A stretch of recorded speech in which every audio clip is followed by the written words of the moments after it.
శ్రీ గురుభ్యో నమః. జై శ్రీకృష్ణ. ఈరోజు అవధానాలు చాటువులు అనే అంశం మీద ప్రస్తావించుకుందాము. కవిత్వము ఆసు కవిత్వము, మధుర కవిత్వము, చిత్ర కవిత్వము, విస్తర కవిత్వము అని 4 విధాలుగా మన ప్రాచీన అలంకారికులు తెలియజేశారు. చాటువులు ఆసు కవితా శాఖకు చెందినవి. గతంలో కూడా మనం చాటువుల గురించి అనుకున్నాం. చాటువులంటే చమత్కారపూరితమైనటువంటి ఆసు కవిత్వ విధానము. దానివలన సజ్జస్ఫూర్తి కలిగి రసానందం కలగాలి అని. చాటువు అనే పదానికి ప్రియవాక్యము, ఇచ్చకపు మాట అనే అర్థాలు కూడా ఉన్నాయి. చమత్కారంతో కూడినదయ్యి అప్పటికప్పుడు చెప్పేదే చాటు పద్యం అవుతుంది. చాటువులు చమత్కార సంధాయకాలు, రసస్ఫోరకాలు, హృదయాహ్లాదకరాలు, ప్రియమైనవిని. చాటు పద్యము అంటే కవి సరదాగా చెప్పిన పద్యం అన్నమాట.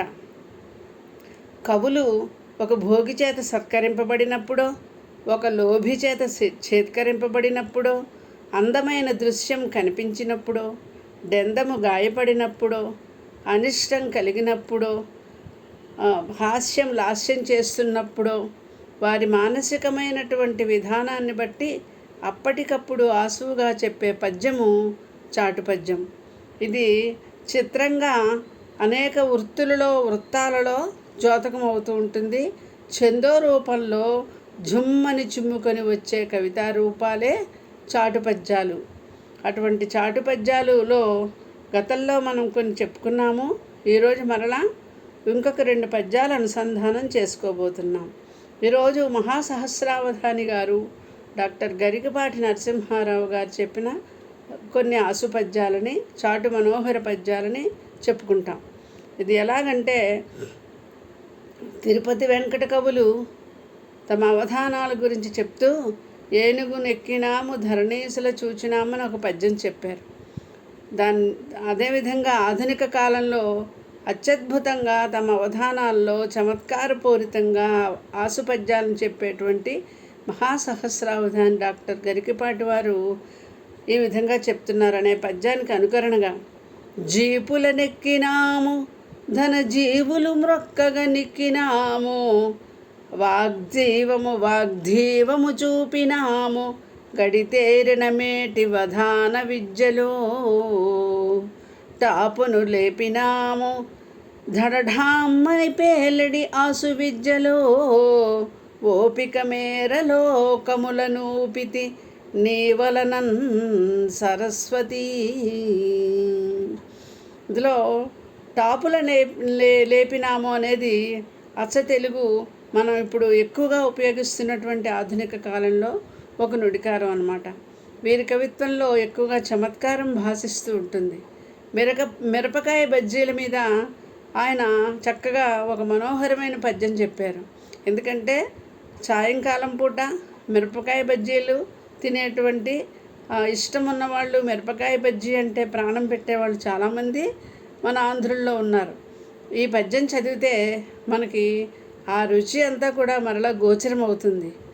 5 గంటల వేళ ఆదారి ప్రక్కగా చుయ్యుమనుచుగోబగుయ్యుమనును, పచ్చిమిరపకాయ కచ్చిరే పెడునట్లు గ్రుచ్చి చూచుచునుండు గుండె వైపు, శనగ కవచమునూని సలసల వేగుచో కడుపులో రసనాడి కదలుచుండు, వేడి బజ్జీ మృంగి వేడు చన్నీళ్ళనే, వేడు బజ్జీ మృంగి వేడు చన్నీళ్ళనే, రుచి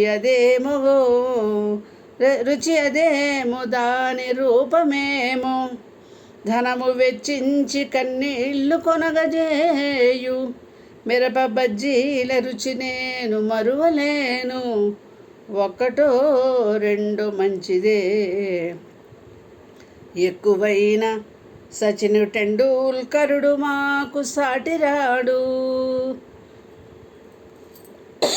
అని. ఇందులో చూడండి, అద్భుతంగా మిరపకాయ బజ్జీ ఏ విధంగా సాయంకాలం పూట రోడ్డు ప్రక్కన ఉండేటువంటి బడ్డీలో చేస్తూ ఉంటారో ఆ రుచి, ఆ విధానం అంతా చెప్తూ సచిన్ టెండూల్కరుడు మాకు సాటిరాడు, అది చమత్కారం ఈ పద్యంలో.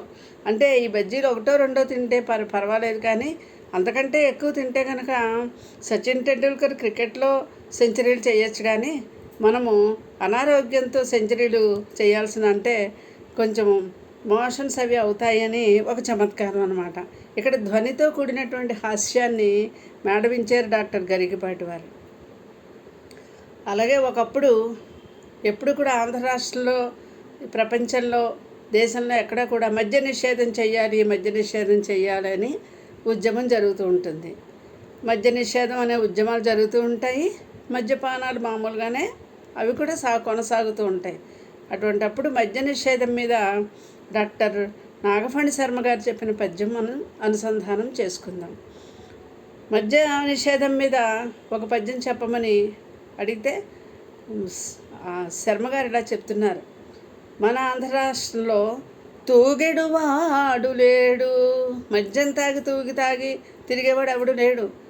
సిరితో తుల తూగెడు వాడు గాని తాన్ వాగెడు వాడు లేడు, రసవార్ధిని మూగెడు వాడే గాని తానూగెడు వాడు లేడు, కవితోత్తమ రీతులు నూగువాడెగాన్ బాగుపడన్ కదా తెలుగు భారతి మద్య నిషేధ రీతిమై.